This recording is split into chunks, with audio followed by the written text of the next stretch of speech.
Well, those people, those places, those things, stop giving them your time and energy. When you quit giving them your time, you inadvertently find yourself spending more time and in more places that are healthy for you. Why? Because you just eliminated the who's, the where's, the what's, and the when's that were keeping you from your identity. I promise you, too many options will make a tyrant. Decrease your options. If you do this, you will have accidentally put in front of you what is important to you. Knowing who we are is hard. Give yourself a break.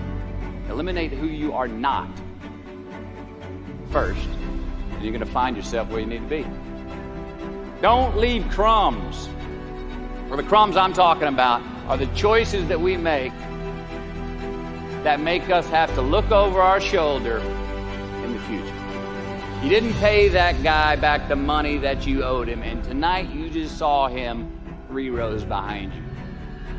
You slept around on your spouse, and you just found out that tomorrow she and the lady you're having an affair with are going to be at the same PTA meeting. These are the crumbs. They come in the form of regret.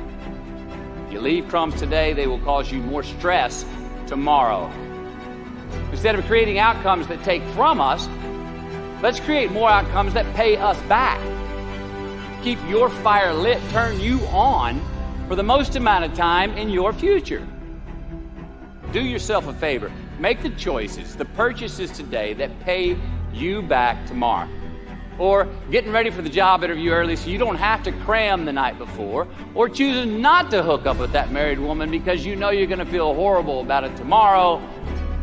Get some ROI, return on investment.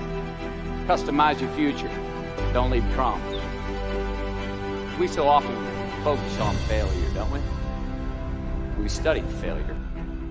What do we gossip about? Other people's flaws and limitations. I find that most of the times our obsession with what is wrong just ends up breeding more wrong. The easiest way to dissect success is through gratitude, giving thanks for that which we do have. Be thankful for what you've already got. Thanksgiving opens the doors and the channels to receive more than you have. For cynics, channels are closed. Appreciating the simple things we sometimes take for granted. Now, I'm not saying be in denial of your failures. We can learn from them too, but only if we look at them constructively. And since we are the architects of our own lives, let's study the habits, the practices, the routines that we have that lead to and feed our success. Make voluntary obligations. I'm talking about the ones that we make with ourselves. I'm talking about the you versus you obligations. We have to have them. These are faith-based obligations that we make on our own. You will not be fined or put in jail if you do not gratify these obligations I speak of. No one else governs these but you. It's on you. From can to want. But just because you can, it's not a good enough reason to do something. Choose it because you want it. Do it because you want to. Turn the page. We're going to make mistakes.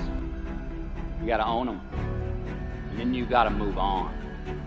Guilt and regret kills many a man before their time. You are the author of the book of your life. Turn that page. Give your obstacles credit. All right, so say your obstacle is fear of rejection.